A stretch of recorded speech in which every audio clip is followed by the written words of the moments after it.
So before we move on to our next final signs of Judgment Day, I wanted to pause here and incorporate a very interesting explanation of the beginning of Sūrat Isra.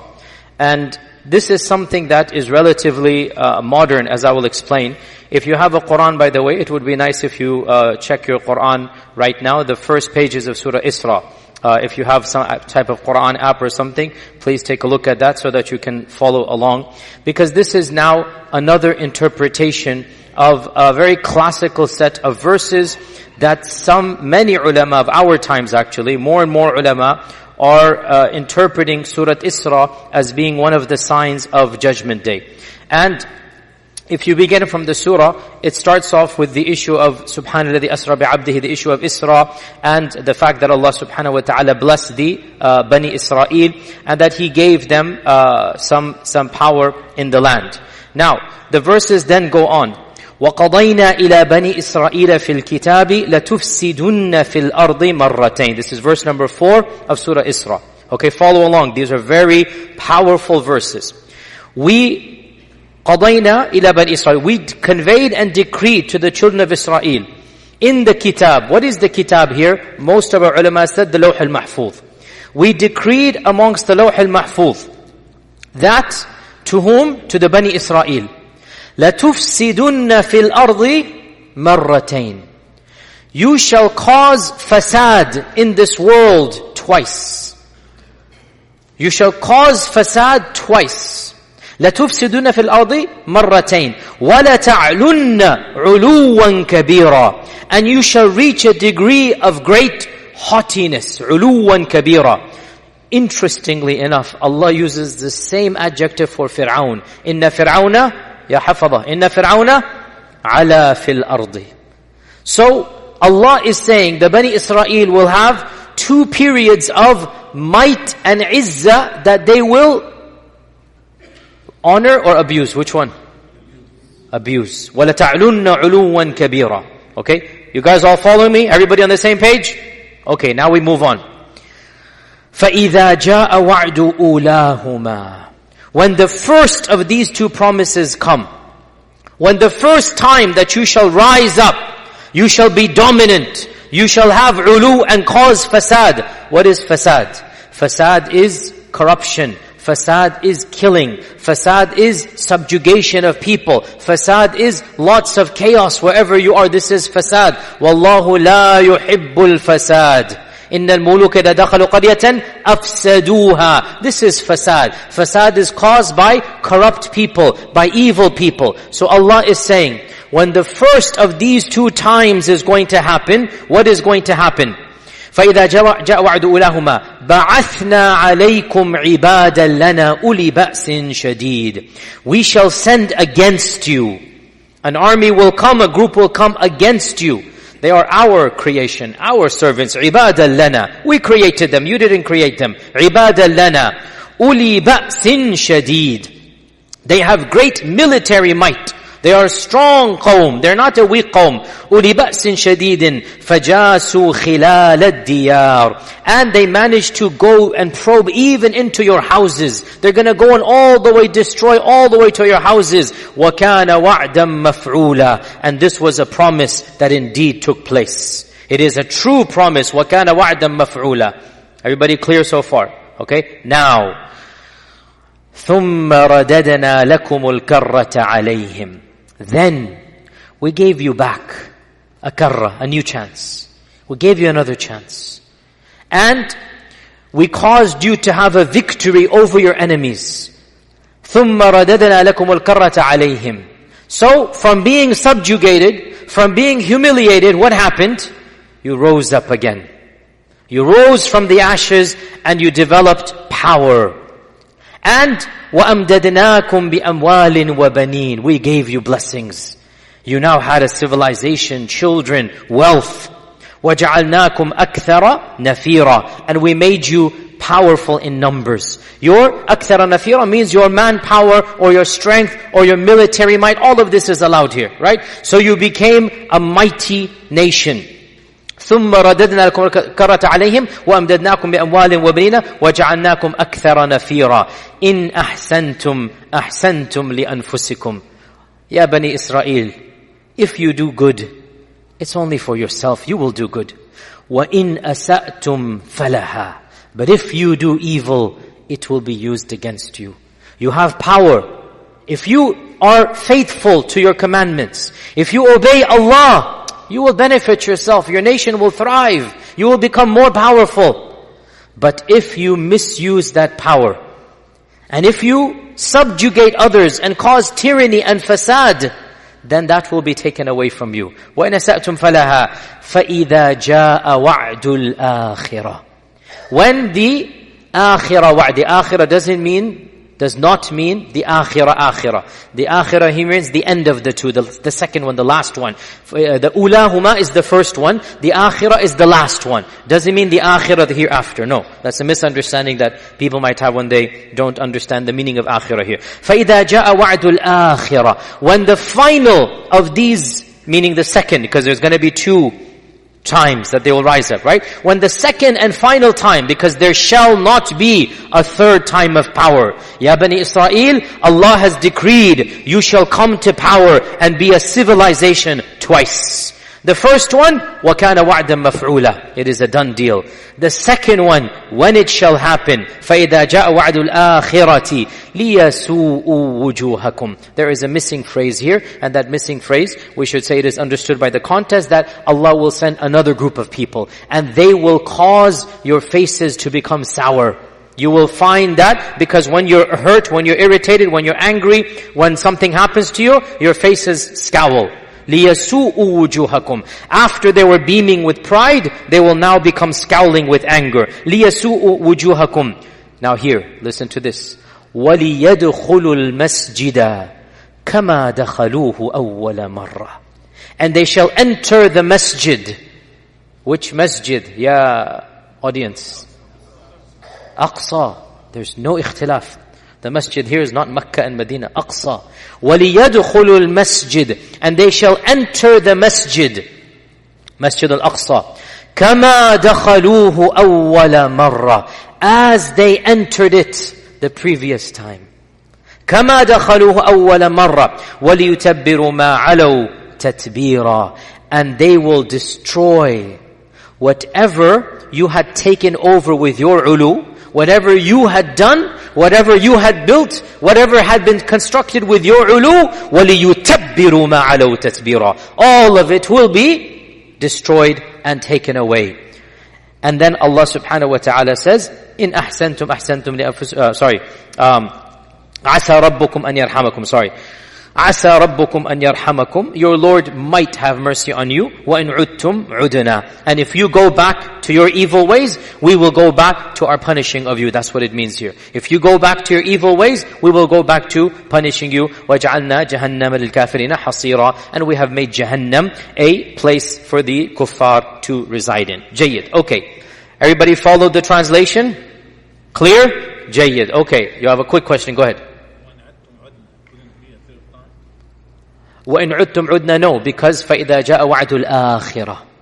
The akhirah here means that's it, end of story. There shall never be a third time. Otherwise Allah would not have said akhirah, it would have said thaniya. Akhirah here means there is no third time. Jayyid. You all understood the translation. Okay. What is the tafsir of this page of Sūrat Isra? Most of the early commentators, in fact, I do not know of any ikhtilaf from early Islam. And by the way, again, I don't want to keep on bringing in the Ya'juj and Ma'juj, all the controversy happening is irrelevant to me. I preach what I preach and whoever accepts doesn't. But still, one issue. Some people raised the issue, oh my God, nobody before you said this.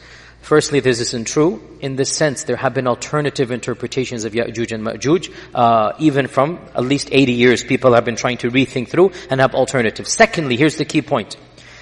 Just because an interpretation is propagated in the 2nd, 3rd, 4th, 5th century, it is not binding on the 15th century of Islam. This is the key point. What are we obliged to follow? Allah and His Messenger. Everything else we respect. We respect the tradition, but it is not binding. If we were to open this door, wallahi, I can give you many dozens of examples of classical mufassireen saying something that we now know is patently false, is just not correct, Of them, a very simple one, not all of them, but many of the classical mufassireen said that we created insan from alaq, and alaq in Arabic, one of the meanings of alaq is a clot of blood. And technically this is not true. The clot of blood, insan is never a clot of blood inside of the mother's womb. In fact, it is much more before it becomes blood. And in our times, alaq is now interpreted as something which is suspended, something which is hanging. Allaqa yu'alliqu means to be suspended from. So we look at modern science and we say, oh, hold on a sec, this meaning actually makes more sense in that, manner, and so on and so forth. There are so many examples that can be given. Here's the point. The interpretation of a group of respected ulama is exactly that. It is an interpretation of a group of respected ulama. There is no mockery. I'm not mocking. There's no making fun of. It's just their interpretation. Jazakallah khair. Are we obliged to hold it until Qiyam as-Sa'ah? Give me the evidence. قُلْ هَاتُوا بُرْهَانَكُمْ. So, here is one example that honestly so many of our modern scholars are rethinking through, because the Quran is so explicit. So, you see where I'm heading with all of this. You all understand. Where I'm heading, there are dozens of modern ulama that have already said, I'm not the one saying it, but not a single alim 70 years ago held this view. How could they, when the political world was very different 70 years ago? You guys know what happened 70 years ago. Not a single alim ever felt that this ayah is a prediction of the future. Every alim that I have read, I could have missed some, but 40 ulama that I've read, the classical mufassireen, everyone is considering these two been there, done that. From the past. And why would they not? Because in their time frame, the Banī Isrā'īl, there is no hope of another nation coming. They are scattered throughout the world. There is nothing that combines them. So they read these verses, they read history, and common sense. There's nothing to make fun of, nothing to dismissive attitude. I would have done the same had I been alive 100 years ago, 1,000 years ago. That's human beings. Don't make our ulama infallible. I can be wrong and they can be wrong. They can be wrong, I can be right, I can be right, they can be wrong. This is the nature of human beings. These ulama, pretty much all of them, they said what? These two ulu have already taken place in the past. Done deal. And then they differed, as is to be expected, because there is no ijma'. They differed which of these two. And some said that the first of these was the Assyrian exile of 722 BC, when the Assyrians attacked the remnants of the original kingdom of Israel that was founded by Talut and Dawood and Sulaiman, the ones who actually founded the original kingdom of Israel. It then splintered into two, and then these two disintegrated, one of them remained. One disintegrated, one remained. The one that remained was finally gotten rid of by the Assyrians who attacked them in 722 BC. And then another group came, and eventually the Babylonian expulsion took place under Nebuchadnezzar, Bukhta-Nasr, Nebuchadnezzar in 597 BC. So this is one interpretation, that the first of them was 722 BC and the second of them was 597 BC. Others have said, and this is very popular as well, and this is the position of even some of the tabi'un. Some of the tabi'un, this was their position. That the first of these, the ulahuma, is 597, when the second temple was destroyed. Maybe one day we'll have a longer history about the Banī Isrā'īl. There were two temples. The original temple of Sulaiman, that Allah Azza wa Jal blessed Sulaiman with, that the jinn helped him to build a magnificent structure that people could marvel at, because it wasn't built by humans only. So this was the jinn helped Sulaiman built the most magnificent icon in the whole world at that time. And this was destroyed in 722 by the Assyrian invasion. And then they built a second temple. And the King Herod built the other temple, which was then destroyed under the Roman destruction of 70 CE. 70 CE, after Jesus Christ, right? So, from 722, there was no temple. Then King Herod built the temple again, and it was there for a few decades. Then in 70 BC, the Romans came and destroyed the temple, and the Wailing Wall that we see today is the only remnants of the second temple built by King Herod or King Herod.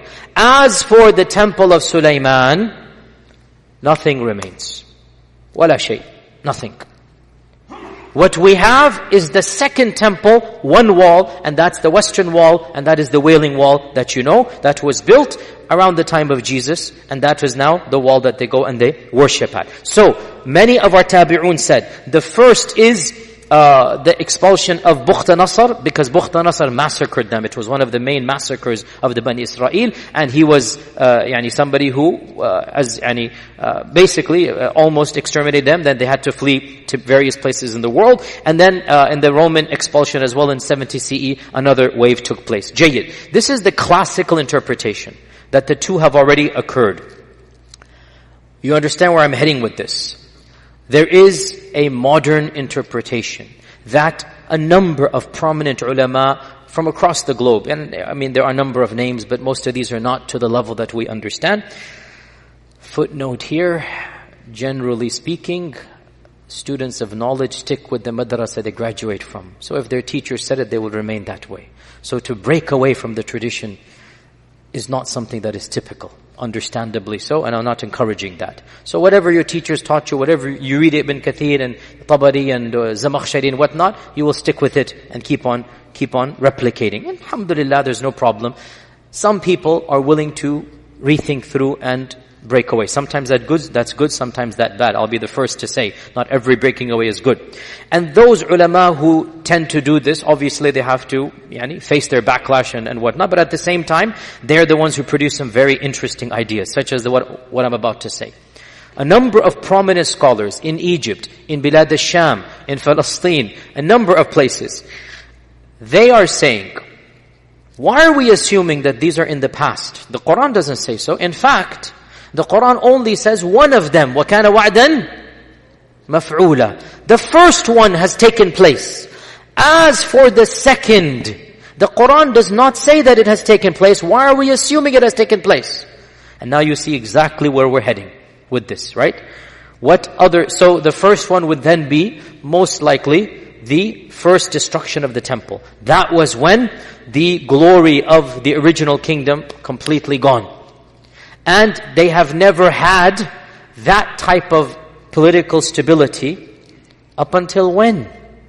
We all know up until when. And so, Allah Azza wa Jalla is saying, ثُمَّ رَدَدْنَا لَكُمُ الْكَرَّةَ عَلَيْهِمْ. We give you one more chance, and you were victorious over your enemies. وَأَمْدَدْنَاكُمْ. We helped you, we aided you. You had government aid, you had the largest endowments from the biggest superpower in the world. You had everything you could have ever wanted. Right? وَجَعَلْنَاكُمْ أَكْثَرَ نَفِيرًا. You couldn't have asked for more. With all of this, what did you do? إِنْ أَحْسَنْتُمْ أَحْسَنْتُمْ لِأَنفُسِكُمْ. If you acted properly, that would have been for your own. وَإِنْ أَسَأْتُمْ فَلَهَا فَإِذَا جَاءَ وَعْدُ الْآخِرَةِ. So then when the second time comes, لِيَسُوءُ وُجُوهَكُمْ, means there's a missing phrase like we said, another group will come. And this group will eliminate the izzah that you had, and you shall see that your ulu and your fasad and your evil did not help you. And you will see it and your faces will demonstrate that. لِيَسُوءُ وُجُوهَكُمْ. Now here's the key point that allows them to make this tafsir. وَلِيَدْخُلُوا الْمَسْجِدَ كَمَا دَخَلُوهُ أَوَّلَ مَرَّةٍ. The group that is being referenced here, it is not alien to Masjid al-Aqsa. This group has already conquered Masjid al-Aqsa at some previous point in history. And now they are conquering it again. وَلِيَدْخُلُوا الْمَسْجِدَ كَمَا دَخَلُوهُ أَوَّلَ مَرَّةٍ. Who conquered Jerusalem once before and wants to conquer it again? The Ummah. And Umar ibn al-Khattab is the one who was the one who conquered in the first time. Jayyid. So this is another interpretation, and it is gaining more and more traction. And frankly, this phrase, كَمَا دَخَلُوهُ أَوَّلَ مَرَّةٍ, is very powerful. And in my humble opinion, it's a very, very plausible tafsir. Very plausible tafsir. And this will give us hope. And we already talked about the Mahdi and all of this, so all of this can also be over there. Jayyid. By the way, this isn't the only interpretation. There are a number of other interpretations here as well, and I'll just mention two others. And both of these are scholars that I admire, even if I disagree with some of the things about some of them. The first of them, I will not mention his name because of political issues. So he says that the kitab here is the Torah. And, the kitab here is Lawh al-Mahfuz, وَقَضَيْنَا إِلَى بَنِي إِسْرَائِيلَ فِي الْكِتَابِ. And he is saying that in his opinion, this ulu, even the first one, is not of the past. Rather, in his opinion, the first one is happening right now. And his reasoning is the phrase عِبَادًا لَنَا بَعَثْنَا عَلَيْكُمْ عِبَادًا لَنَا. And he says, while it is true that عِبَادًا لَنَا can reference Muslim and non-Muslim, because all of the creation are ibad of Allah, he says the context seems to indicate that عِبَادًا لَنَا is a praise. And therefore they must be the Muslim ummah. And therefore he is saying that we shall see this عِبَادًا لَنَا maybe soon in our lifetime. Then Ashrat al-Sa'a will begin and they might get it back. Then there will be a reconquest under the time of the Mahdi and the Isa and whatnot. Okay? That is an interpretation. Another great alim whom I really admire, Sheikh Walad Dadu from Mauritania, great scholar, person who I've had the privilege to meet, and somebody who I think is an allama and a bahr of our times. Sheikh Dadu, he interprets it in a completely unique manner, unprecedented. And again, he doesn't mind that nobody before him doesn't have this opinion. The Quran is there, the Sunnah is there. We are allowed to, those who are qualified, to look at the Quran and Sunnah in light of our current times. Shaykh Walad Dadu, he interprets it in a totally different way. And subhanAllah, you have to pay attention to this. He says, ثُمَّ رَدَدْنَا لَكُمُ الْكَرَّةَ عَلَيْهِمْ. Then we gave back to you, O Muslims, not the Banī Isrā'īl, the victory. And we reinforced you, O Muslims, with wealth and sons. And we made you, O Muslims, more numerous and powerful. Then when the final promise comes, meaning now with the rise of a modern political entity and a modern country, now when this entity comes, لِيَسُوءُ وُجُوهَكُمْ, they will sadden your faces, O Muslims. He swapped it around completely. Rather than saddening the faces of Banī Isrā'īl, he is saying, Allah is telling us, O Muslims, you shall be humiliated by them. لِيَسُوءُ وُجُوهَكُمْ وَلِيَدْخُلُوا الْمَسْجِدَ كَمَا دَخَلُوهُ أَوَّلَ مَرَّةٍ. They had it once upon a time, they will have it one more time. You understand? He completely flipped it around. Right?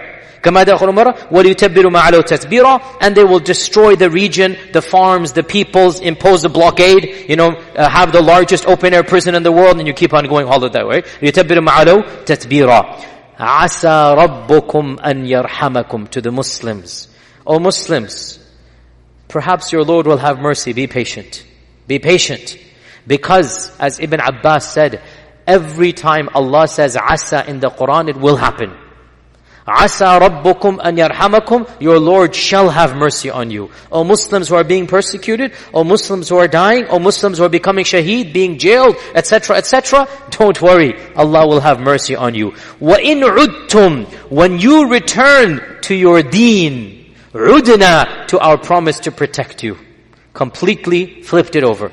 When you are faithful to the religion, Allah will be faithful to His promise. إِن تَنصُرُوا اللَّهَ يَنْصُرْكُمْ وَيُثَبِّتْ أَقْدَامَكُمْ. And he goes on and on. So he completely reverses it around, and he basically says, this is a promise from Allah, that they shall rise again and they shall humiliate you, but Allah is saying, don't worry.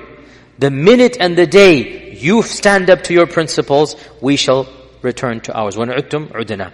So this is a very interesting interpretation of Shaykh Walad Dadu, and while I respect it, with my humble opinion, it seems a bit of a takalluf. It's a little bit more of a reading into. And I think that this interpretation that, inshallah, there's a bashara or good news, I think that is very easy to hold. And I am very sympathetic to this position, especially because of the phrase, كَمَا دَخَلُوهُ أَوَّلَ مَرَّةٍ. Somebody entered Masjid al-Aqsa before, and somebody will enter it again. The Muslims entered it before, they shall enter it again. Jayyid. So this was a complete different long tangent that needed to be done when it comes to Ashrat al-Sa'ad, the signs of Judgment Day. We now resume from where we had left off. And I was talking about the 10 major signs, and remember we said they are in no particular order. So we did Dajjal, we did Ya'juj and Ma'juj, we now move on to the other final signs that we haven't done.